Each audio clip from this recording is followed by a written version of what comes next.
Welcome to Point Blank Period, Point Blank Period, Point blank period. Point blank period. Point Blank Period. No pressure. Can't have a baseball conversation without bringing up Ohtani. He's a great pitcher and a power hitter. Yo, this man's top 5. I'm still taking today's NFL. I'm going with the 90s. None of them are better than Brady. This is your argument? No, what I'm saying is, who's MVP? Do they not matter no more? Like, everything you said before that point is irrelevant. Not how the NFL works, baby. We drafted your replacement already. So, I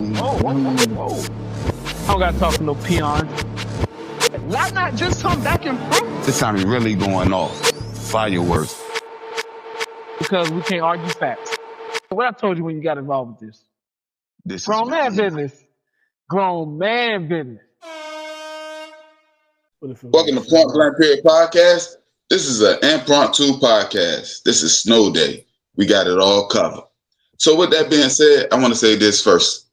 We got a snowstorm that's hitting the East Coast, all up and down, that may affect 25 to 30 states. I want everybody to be safe. But while you being safe, you need to go ahead and join to the best sports podcast, Point Blank Period, which is us. And with that being said, I'm going to start with you, Mr. Amari. We got some breaking news right now. Mike McCarthy as the coach for the Steelers. What's your thoughts? It's on you, Mr. Amari. Aside from the team mindset, switching from a defensive to an offensive mindset, I don't see no change. You went for you got a coach with relatively the same resume as Mike Tomlin in the playoffs, which is still playoff complacency. He has not done anything since 2011. And he has a worse track record in the regular season, although he does manage to get his teams to the playoffs. I mean, Mike Tomlin, of course, with the 19 winning seasons with us. And, I mean, it wasn't like he was fired. He opted to step down, but I just think you should have went for someone younger, someone more hungry. If you were going in the offensive mindset, you should have definitely went to someone younger. I don't really like the signing so much. Mr. KD, as an AFC rival or AFC North rival, more so, what do you have to say about the signing? You was headed where my opinion stands. I think you basically got for the most part the same guy in the same situation. You got an older guy that's been around the block with one Super Bowl, certain level of accomplishments, but they keep running into a wall in certain instances, and it's just not the accustomed Steeler way, because they usually hand the keys to a younger coach and give them time to develop, and they give them a tenure that they support them behind. I can't see that with a 61-year-old head coach. I don't really have a good or bad opinion on it. Mike McCarthy is a good coach, I will say that. But as far as you go from Mike Tomlin to Mike McCarthy, I'm not sure if you really moving the needle at all. It caught me off guard. I didn't expect it. But once I saw he was interviewing for it, I did look at it as a possibility, but I still thought there was better options out there. Now, there is one candidacy that maybe they're trying to use him as the bridge guy, bring in a young person as a coordinator and let him sort of groom that person and usher them into that next era. But we'll have to see how it plays out. Mr. KD, he is from that area. Mike McCarthy, that is. He's from the Pittsburgh area. That's one thing. So it's sort of a homecoming of sorts. But you and Mr. Amari both alluded to the point that he's kind of in a certain age bracket. So with that being said, over the last 6 decades, the Steelers are known to hire young coaches in their 30s. Now they're hiring a man that's literally in his 6th decade, that's in the 60s. How long can this last? And also, do this have anything to do with the Rodgers report? Meaning, is there a chance that this is a way to lure Aaron Rodgers back? Or what do you think about that? Personally, I don't think Aaron Rodgers would really care if Mike McCarthy is there or not. If Aaron Rodgers decides to retire, Aaron Rodgers will retire. Aaron Rodgers is his own person. And Aaron Rodgers does what Aaron Rodgers wants to. But and I do think this is kind of the allure to bring him back, maybe because they don't see this draft class of quarterbacks as fit. And they think if you bring Aaron back, I mean, of course you'll have a quarterback under contract, and maybe they could still snatch somebody that they see to groom. We still have Will Howard under contract. You bring Aaron back, you let him play the first half of the season. You rock the rest of the season out with Will Howard just to see what he has. Um, Not necessarily tanking, but staying competitive enough. But I mean, just kind of handing the reins over. If we end up high in the draft, you attack the quarterback position and assess the needs. But I just think I think everything right now is in a bridge role to turn over to something new. Yeah, I don't know how long this plan or this window is with Mike McCarthy as the head. I don't tie it to the Aaron Rodgers situation. I can see how that narrative possibly comes up, but Aaron Rodgers was solid this season. He wasn't good. He wasn't the old Aaron Rodgers where we're gonna dictate our moves off of him. He didn't earn that luxury, so I don't think they made this move in hopes of luring or regaining Aaron Rodgers. If it comes as a byproduct, they won't have a problem with it, obviously, but I don't think that was a connection when they made the decision. As a Steelers fan and an AFC folk, I want to ask both of y'all this one last question before we get to the next topic. Do you think this was a good hire? It's starting with you, Mr. Amari, then Mr. KD. No, no. Yeah, but it was a good hire, but we got to see what your plan really was.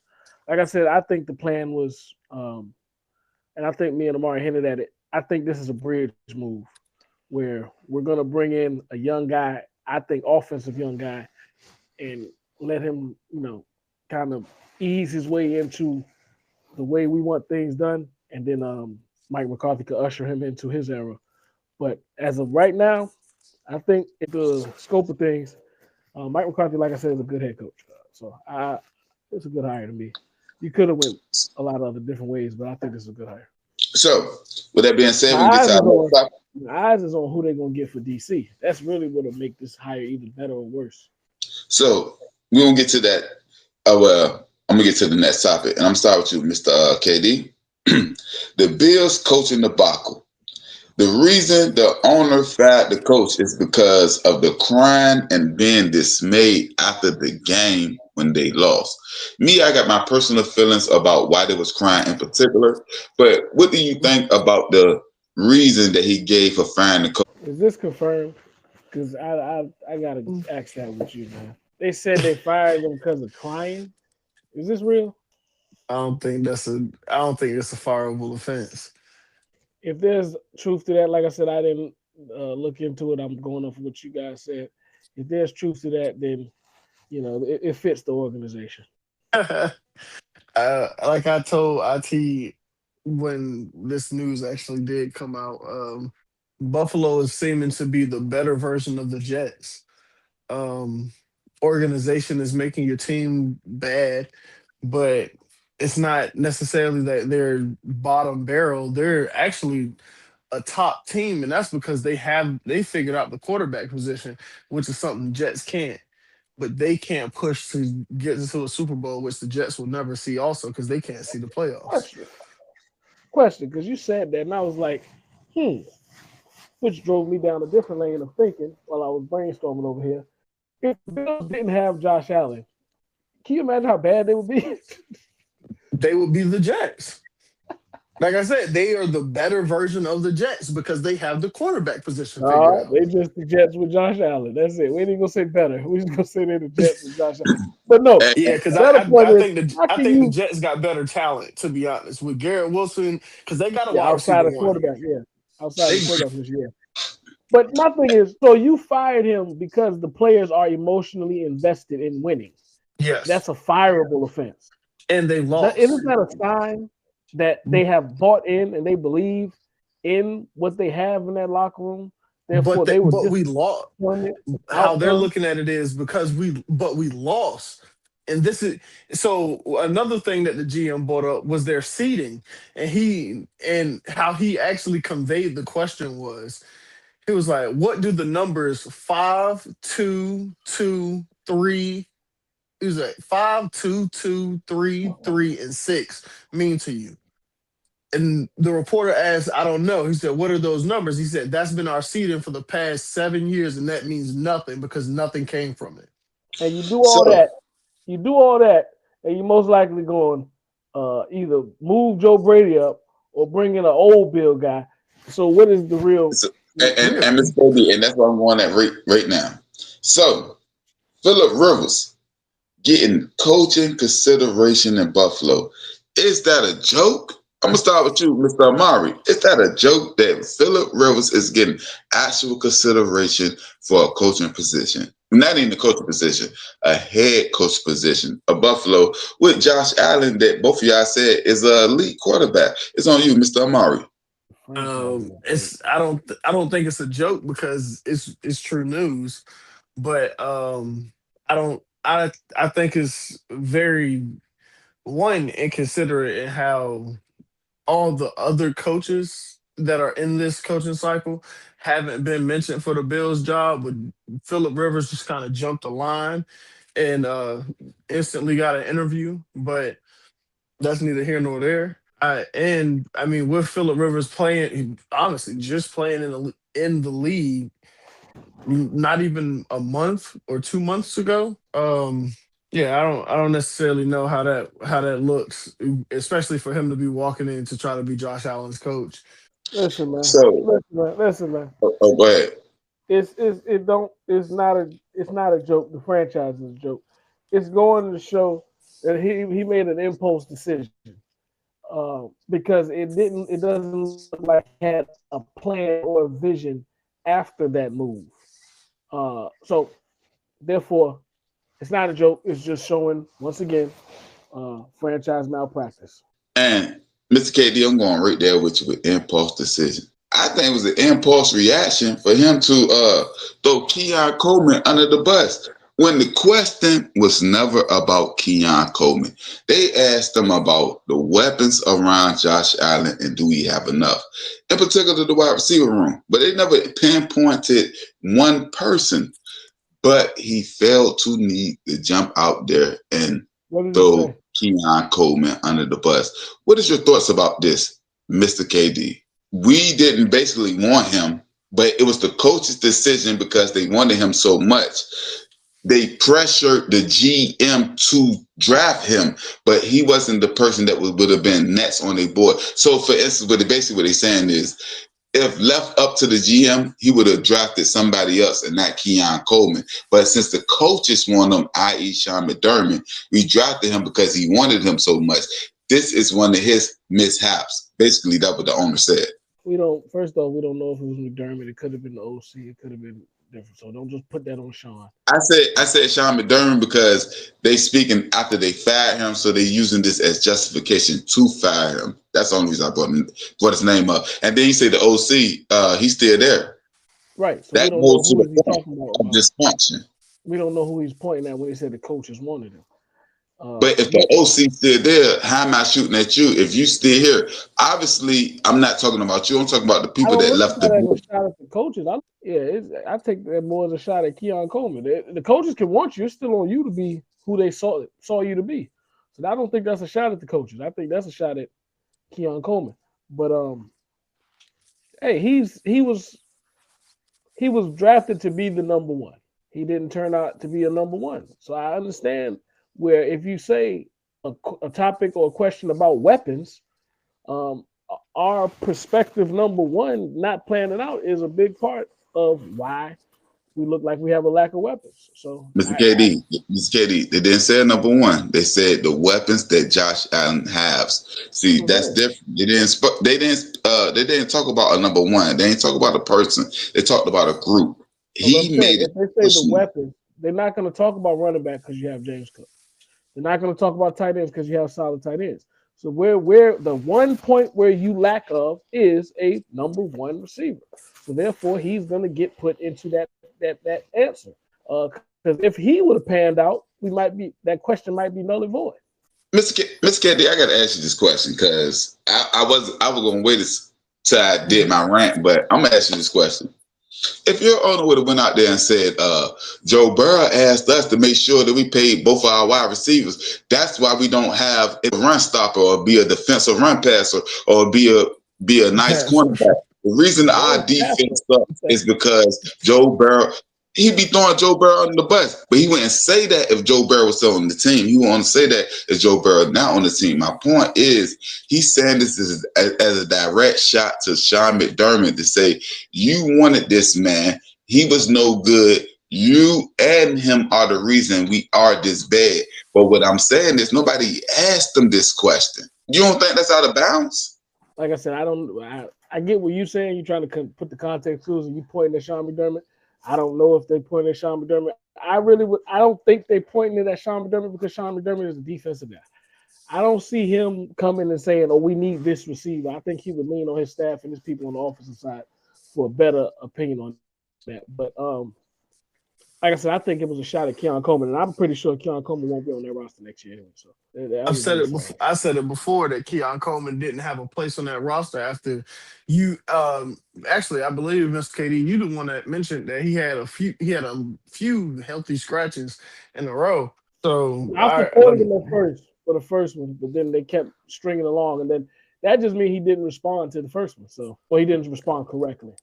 Yeah. So after you pointed out the string of healthy scratches that he did have, it's kind of hard to sit here and say you actually haven't figured out you're gonna have a spot on this team, because obviously you don't see yourself fit to be on this team. So I mean, if you're out of place, you're out of place. You gotta be on the ship or you're gonna sink. It's either sink or swim, and he don't want to be on that team. You know the real thing? Keon Coleman was never a one. Nah, I agree with you wholeheartedly about that. Mr. Amari, Mr. KD, is anything y'all got to say in particular about what's been going on with the Bills in the last week? I'm talking about from firing the coach to who they've been trying to hire, everything from the press conference, everything. I want you to get y'all last take on it before I speak and we get to the next topic. So I'm going to start with you, Mr. KD, then I'm going to finish with you, Mr. Amari. I think they didn't have a real plan. It was an impulse decision. But they always felt comfortable, or they feel comfortable promoting Joe Brady. I think still to this point right now, when I first said it, that's what's going to happen. But they're just dragging this process out, and it's making them look worse by doing that, because you got guys pulling out of the contingency, or even following through with the interviewing process, i.e. a Mike McDaniel. And kind of what we was joking about recently about guys saying, I'd rather be an offensive coordinator than go to that shithole. That's happening right now with Buffalo. It's making you look bad. You need to make a move. And you need to make a decision. Buffalo's going to end up in the same place as Cleveland, where, like Katie pointed out in the last episode, where Cleveland's going to eventually end up in the spot where they have no choice but to give Jim Schwartz another shot at being a head coach. And y'all gonna have to give Joe Brady his shot at being the head coach as well. Or maybe Daboll. Daboll would be an old face coming back. But I feel like the bringing Joe Brady up would make a lot more sense. I believe so too. So, Mr. Amari, what you saying that they already got a petition to bring Sean McDermott back? Obviously, he would not come back. But I think I'm gonna start here. He's saying that he's seen people crying and they were dismayed. What was the quote, Mr. Murray, that he said about the people he's seen in the locker room? I'm talking about the owner that is of the Buffalo Bills. He walked in. No, it's not Brandon Beane. I think it's Terry Pagula. I think that's his name. Pagula, yes, his name, Terry Pagula. He walked into the locker room and he went to go comfort Josh Allen, and in his attempt to comfort him, he pretty much told him that that Josh Allen gave it his all and everything would be all right. But Josh Allen never acknowledged him, didn't even look up from him because he was too busy sobbing in his hands. And so were some of the other players that he observed around the locker room, and that's what ultimately motivated his decision into getting rid of Sean McDermott. So with that being said, They was crying, and it goes back to what I said, I think, on the last podcast, because we blew an opportunity. They was hurt. This is not a representation of the coach, but this is the point, though.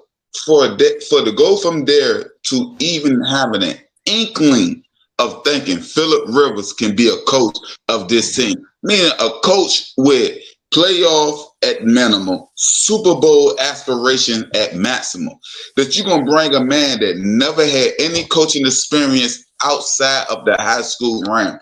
Now, we talked about him one time when he came back after 5 years to be a quarterback. Okay, cool. You got the resume to do such. We know you can't throw past 30 yards, but at least we can say you did this for 17, 18 years. You never coached at this level, college, junior college, D3, etc., at minimum. But we thought that was good enough. Mr. KD used the word spontaneous or something to that effect. Like, we making snap judgments. So you seen your quarterback get hurt. I mean, not hurt. You seen your quarterback hurt. And now all of a sudden, you want to fire your coach? To bring in who? Harbaugh got a job. Tomlin is going to TV, or he going to go sit in Virginia and relax, go back home and relax. Who do you got? Nobody. I say this, and this goes to the last point with the Keon Coleman point. If you under 25 and you're a Bills fan, and your daddy ain't a Bills fan, or your mama ain't a Bills fan, jump off the ship like Keon Coleman. I invested too many years, decades in. I can't go nowhere. I'm stuck here. I done put my time in, bro. I'm going to see this on out till I die. But everybody under 25, jump ship.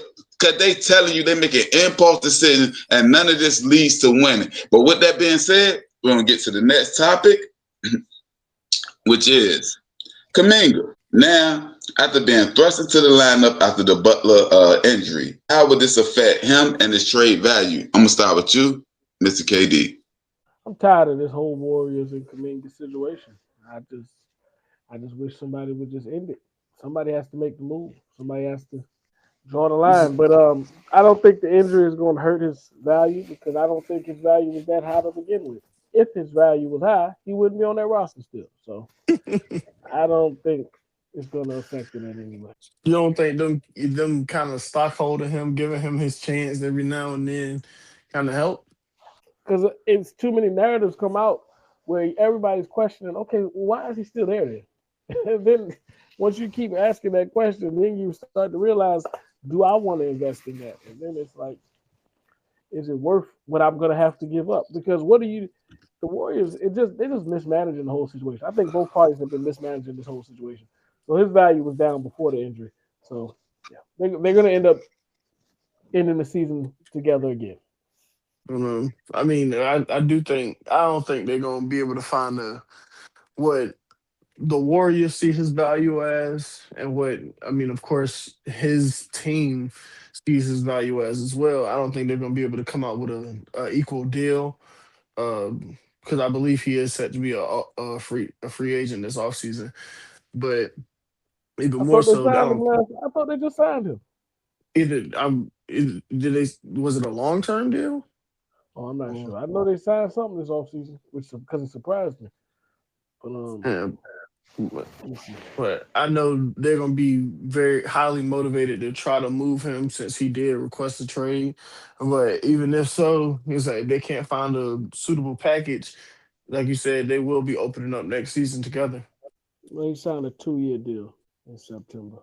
All right. So as we transition and bring it down a little bit, we're going to bring it down to the Ravens. They got a new coaching hire, Mr. Amari. What's your thoughts about that? And how do you think it would impact them by him being a defensive coordinator? And also, how do you think it would impact the Chargers, meaning they lost that?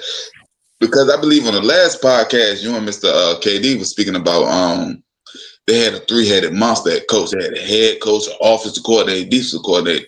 Now, 33% of that totality has been stripped away from them and sent to Baltimore as the head coach. What's your thoughts about this, Mr. Amari? I do think, one, Jesse Minter should have been in Pittsburgh, but I think Jesse Minter will bring the early. He'll what would and be what would be in today's NFL, the early 2000s type of game back to Baltimore, where there'll be a really turnover opportunistic team, but still as well there'll be a smash mouth hard nosed team, just as ever like we all expect from an AFC North team is what anyway, but he'll truly revitalize that to where that Baltimore defense, instead of being in the middle of the pack, they'll be one of the upper echelon defenses as they've been in the past. And I hate that. Baltimore know they messed up when they let Mike McDonald out the door. Yeah, They know definitely. that. And that's why they went for another Michigan guy. Right. And that's why they went to the Jesse Minter move. And I think it's a good choice. He started with Baltimore coaching. He's an uprising coach. He's very respected. So I the think schemes are relatively the same Yeah, between he's really good. Zach Orr and Mike Jesse Minter and Mike McDonald as well. Anyway, It's about who he's going to get to run his offense. And if he can make that higher, right, or knock that higher out the park, I think they're in good hands. I think Jesse Minter is going to be a good head coach, and especially for the fit, like you said, he's an AFC North type of coach. So Pittsburgh, Baltimore, Cleveland, I would love them in Cincinnati. I don't know why. Never mind. I ain't even go down that road. hey man, y'all love Zach Taylor. Don't keep sitting here saying never mind. You know why, There's a lot of good coaches out there this offseason. but none better than Zach Taylor. I guess so. So as we end this segment, do both of y'all, I'm gonna start with you, Mr. KD, think that this is a good hire for the Ravens? Great hire.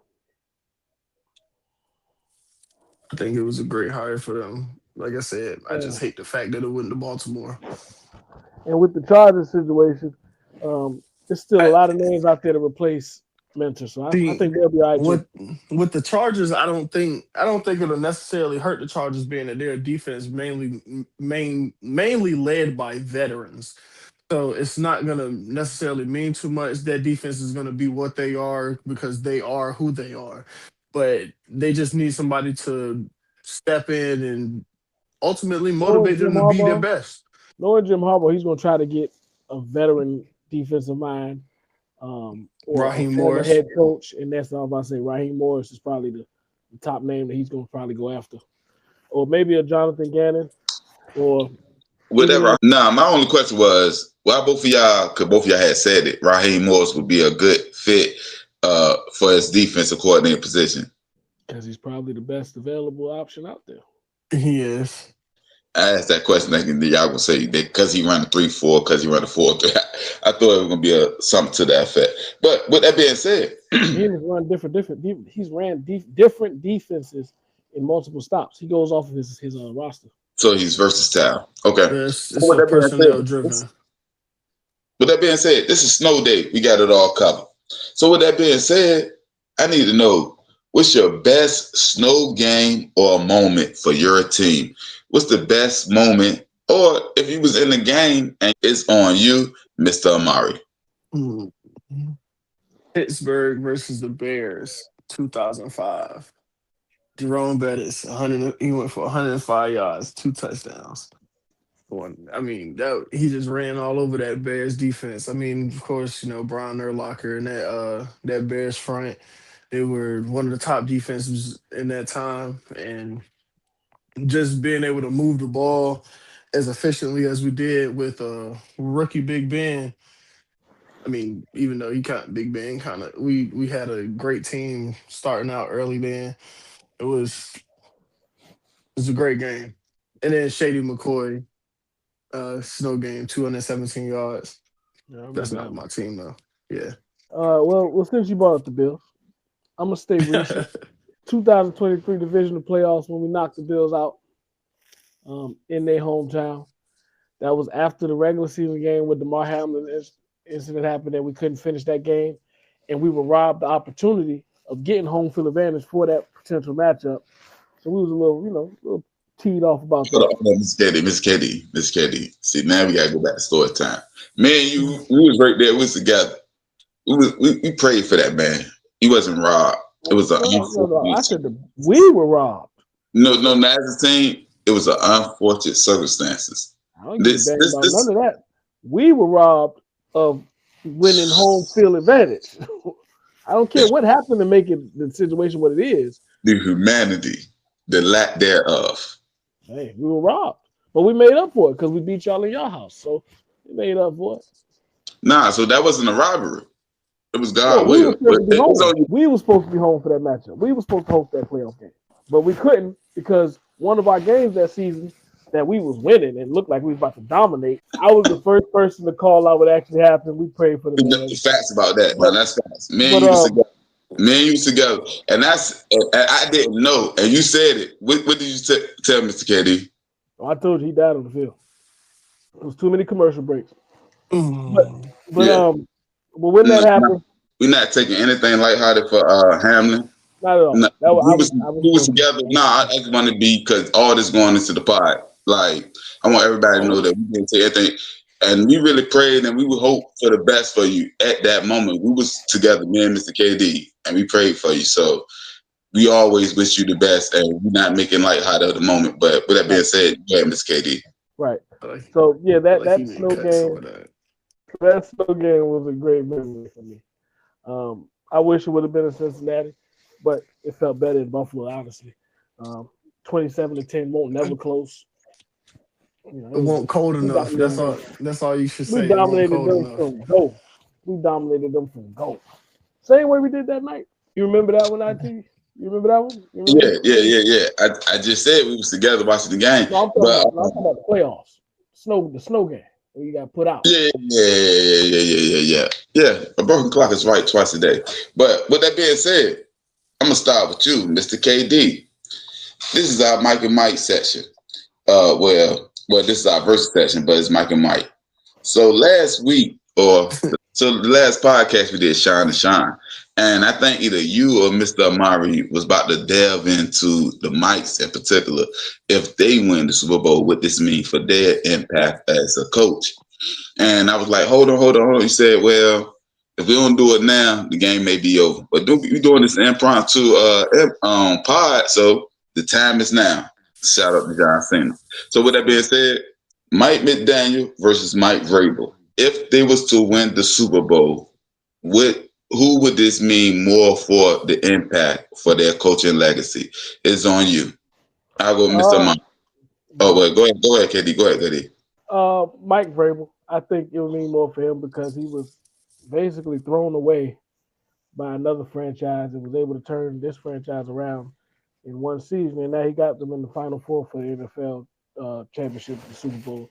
So that would be a little more monumental, but that's not a shun on Mike McDaniel either because nobody expected them to be here. So it's a good question, good debate, but I'm going to slide with Mike Vrabel. I would actually, I would say Mike Vrabel as well.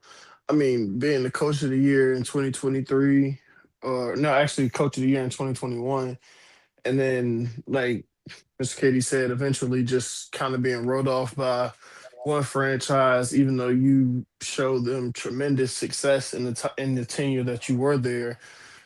To now bring this team in your first year as a head coach with them to AFC Championship berth and a potential Super Bowl appearance it speaks monuments to what you can do to change the program and the dedication and discipline that you do bring to your players.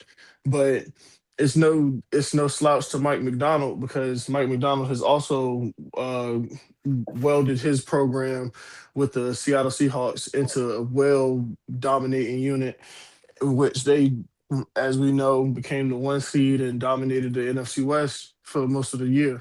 And Mr. Amari, that was the question I'm about to ask you. Isn't this his first year as being a head coach, period? Cool.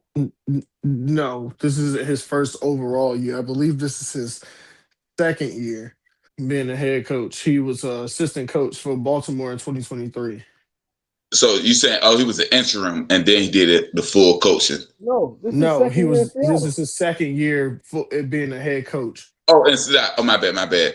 But this is his first head coaching job. That's my question. All right. So my question is that he take his first head coaching job and win the Super Bowl, is that not more impactful than the man on his second term? I'm just asking the question. It's on you, Mr. Amari.